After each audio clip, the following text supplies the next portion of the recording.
Hi, Aquarius rising sign. It is your weekly forecast starting on the 24th of March until the 31st of March. This week is about taking your ideas out of kind of like this dream phase, and it's kind of like putting it into a manual phase. The reason being is because you had last week the Sun and Neptune conjunction, which is a little bit foggy. Maybe, yes, it's a mental fog. Maybe you had millions of ideas, but you couldn't explain them to anyone, or your daily schedule might have felt like a bit of a blur. But now the sun runs into Saturn in the same house. So the dream is over, and pretty much that's the editor. So this is about having to stop brainstorming and kind of like start codifying, solidifying. Maybe you had ideas. Maybe you got a piece of news, for example, from someone. Maybe it was an opportunity that gave you a vision, but you didn't see things clearly. Maybe this is a financial opportunity actually, because obviously Mercury is in your second house. That's the natural ruler of the third house. And it's time to turn these vibes, into a structured plan or writing up a contractual agreement. Now, Saturn is the chart ruler, right? So this could also indicate, though, because Sun rules your seventh house and Saturn rules you. So me and the partner comes together and then we discuss things. We sit down and we come up with a plan or we write a contractual agreement. However, the headline of the week is March 27th, when Saturn in your third house, forming a sextile to Pluto in your first. And, that heavy Saturn Pluto conjunction that happened in your 12th house back in 2020, now this is somehow repeating, or this is somehow a way out of that period. 2020 maybe was a year of behind the scenes or struggle or dealing with hidden matters, and you were rebuilding your soul in secret. Maybe you isolated yourself a little bit. Maybe you struggled with some mental health issues as well. But of course, Pluto wants you to go through this rebirth. It wants you to give an immense personal power. And Saturn is trying to give you the voice. So, maybe you are taking a secret skill or a truth you discovered about yourself in 2020 and finally turning it into a public platform, a business system, or a book, for example. You are kind of like coding that first house power into your third house, which is the house of communication. So maybe you have been studying in private for years, and this is the week you launched a project or signed a deal, for example, or it's building a physical infrastructure for your message that you should be sharing with others. Now we've got the Vesta and the North Node conjunction happening in your second house as well. So obviously this is still somehow connected to that third house energy, which we also said that, it's about writing and skill and knowledge. But the North Node is pulling you to master one of these specific fields and let's make it as a tangible source of income. So this is about committing to deep work. Maybe we have to turn off the phone a little bit because devotion is required here for a project. High concentration, high level of concentration. Yes, we also have got that Mars and Pallas Athene conjunction in your second house as well. And Mars rules the third, as well as it rules your career department, the 10th. And Pallas is the master of strategies.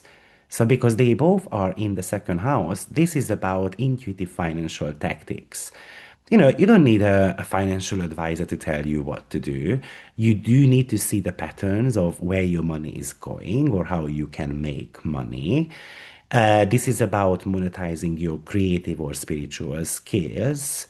This is not just necessarily about working hard for the money, but what am I going to do with my income and where am I going to invest, for example? So, this is about looking for hidden opportunities in your career that others might be overlooking. This is a bit of a soft move in negotiations as well. Maybe this is about rather than being aggressive, I'm trying to, let's say I want to buy something, right? Third house. And then, I offer kind of like an unrefusable kind of like business deal to someone. So I also like that too. So I would say that this week we have to be editing the message a little bit. Let Saturn clean up your thinking. This is about turning a dream into a manual, into a reality. I think this is about using your voice to potentially gain trust as well as to influence others. So that's kind of like they are working for you in a way. Um, and also, what we have got this week, and that's a bit more of the challenging side of things, and that's Venus. Because we have got a bit of a Venus and Juno conflict, and Venus is in your fourth house, and Juno is in your first house. So, this could really talk to us about um,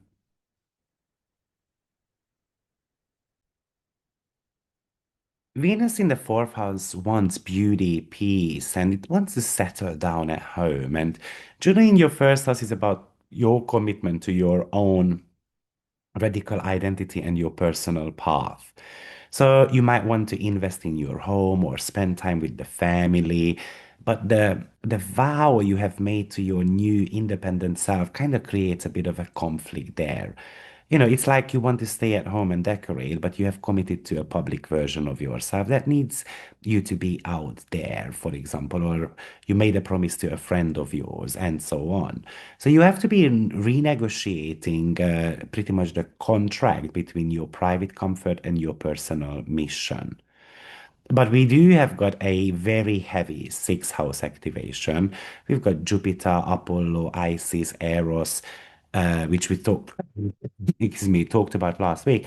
But now Sappho is joining this as well. And maybe your workplace feels like a chosen family, or maybe you want to be starting a new health routine. Or maybe this is a certain type of a ritual. I want to do something that feels like more of a ritual than a chore. It's not about wanting to do something out of duty, but I want to do it because I care in a way. So, so I would say that it's about auditing your mind. Maybe the pessimism could be, dragging you away from certain type of opportunities. I think you need to let Saturn clean up your schedule a little bit. With that second house, devote to your own values. Your growth is lied basically in your own self-worth.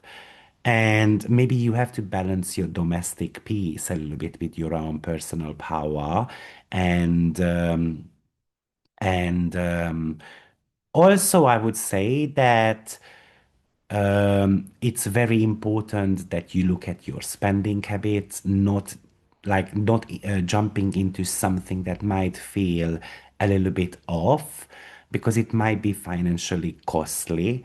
But surely it's about you following the journey of making more money. Basically, that's the bottom line here. So you're going to have to be thinking about in what ways I'm going to be making money.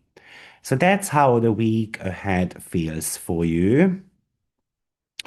On top of that, I would say that we're going to have to be a little bit patient with the Sun and Saturn conjunction as well. So we cannot just say things out loud immediately. This is also a week when it's important to be a little bit more self-disciplined. I would also say that